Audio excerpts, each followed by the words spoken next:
Hello friends, garden and kitchen লাভার শেফালি চ্যানেলে সবাইকে স্বাগত জানাই।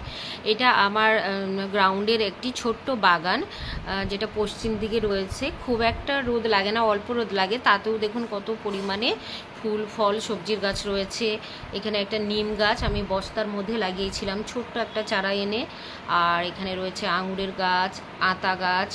এটা ছোট্ট একটা আতা গাছ, কিন্তু এতেও কিন্তু ফুল চলে এসেছিল। এখানে রয়েছে পেঁপে গাছ, আনারস গাছ, আর এখানে রয়েছে জিনাইন কলা গাছ। তো বেশ কয়েকটা জিনাইন কলার গাছ আমার রয়েছে। এর আগেও আমি প্রচুর পরিমাণে ফল পেয়েছি এখান থেকে। আর এখানে রয়েছে একটা ঝিঙের মাচা, যেখানে লাউয়ের মাচা ছিল। আর এটা দেখুন শিকাকাই, যেটা মাথায় মাখে সেটা। আর এই বস্তার মধ্যে মিষ্টি আলু বা রাঙা আলুর গাছ বসিয়েছিলাম, তার গাছগুলো সব ঝিঙে মাচার সাথে উপরে উঠে গেছে। তো এখানে একটা করলা গাছও রয়েছে। আর এটা দেখুন ছোট্ট একটা পেয়ারা গাছ। আর আনারস খেয়ে গাছগুলো বসিয়ে দিয়েছিলাম। এখানে রয়েছে একটা গোলাপি কালারের জবা রয়েছে, এখানে একটা সবুজ জামরুলের গাছ। আর এটা হচ্ছে আমার কেরালিয়ান নারকেলের গাছ। 3 বছর বয়স, কিন্তু এর গ্রোথ খুবই ভালো। আর জিনাইন কলা গাছগুলো এখানে আছে, কিছুদিন পর সবগুলোতেই কিন্তু ফুল চলে আসবে। আর দেখুন বস্তার মধ্যে রয়েছে কচু। এখানে রয়েছে আমার একটা কালো জামের গাছ, একটা রয়েছে কাঁঠাল গাছ। আর বস্তার মধ্যে দেখুন এখানে কচু রয়েছে। আর এখানে তো আমি আপনাদের এর আগেও হচ্ছে শেয়ার করেছিলাম কিভাবে কচু গাছের কেয়ার নিই আমি বস্তার মধ্যে। তো এখানে জবা গাছ রয়েছে, এটা ঝুমকো জবা, প্রচুর ফুল হয় রোজই। এখান থেকে প্রচুর পরিমাণে ফুল হারভেস্ট করি।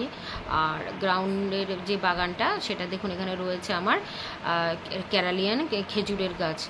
আর এটা হচ্ছে ঘাটকোল, রয়েছে হলুদ, কিছু নয়নতারা, আর কয়েকটা বেগুন গাছও রয়েছে।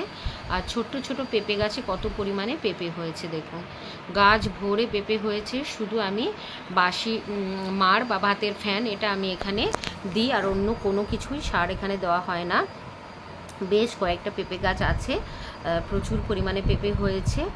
আর দেখুন কলা গাছ আর বেগুন গাছ তো রয়েছে। এখানে রয়েছে হলুদ গাছ, আর এখানেও একটা পেঁপে গাছ রয়েছে দেখুন। সবই ছোট্ট গাছ, পেঁপেগুলোও ছোট্ট ছোট, প্রচুর পরিমাণে পেঁপে হয়েছে। এখানে রয়েছে মিষ্টি কুমড়োর গাছ, আর এখানেও একটা পেঁপে গাছ রয়েছে। 3 রকম ভ্যারাইটিস, সবই আমি নিজেই বীজ থেকে চারা তৈরি করেছি। আর বস্তার মধ্যে দেখুন আদা গাছগুলো কিন্তু খুব সুন্দর গ্রোথ হচ্ছে। আর এখানে বস্তার মধ্যে কচু গাছ রয়েছে, হলুদ গাছ রয়েছে, এখানে রয়েছে একটা ধুতরা ফুলের গাছ। আর দেখুন এখানে চাল কুমড়োর একটা গাছ কি পরিমাণে গ্রোথ হয়েছে, চারিদিকে কিন্তু গাছটা একদম ছড়িয়ে গেছে। তো আশা করছি এখান থেকে প্রচুর পরিমাণে চাল কুমড়ো পাবো। আর চাল কুমড়োর পাতাও আমরা এখানে শাক হিসাবে রান্না করি, চিংড়ি মাছ দিয়ে, খুব ভালো টেস্টি হয় খেতে। তো সব মিলিয়ে আমার ছোট্ট বাগান কিন্তু ফুল ফল সবজি গাছে একদম ভরে গেছে। আর চাল কুমড়ো গাছটা দেখুন, এখানে রয়েছে একটা 12 মাসি সজনে গাছ। তো এখানেও কিন্তু চাল কুমড়ো গাছটা উঠে গেছে। আর কাঁঠাল গাছটাও কিন্তু এই 2 থেকে 3 বছরে পড়েছে। বীজের গাছ যেহেতু ফল ধরতে হয়তো একটু দেরি হবে, কিন্তু গাছটা খুব সুন্দর জাতের, প্রচুর পরিমাণে কাঁঠাল হয় আর খুব বড় বড় সাইজের হয়। একটা বস্তার মধ্যে দেখুন কচু আর আদা ছিল, তো সেটাও কিন্তু খুব সুন্দর গ্রোথ নিয়েছে।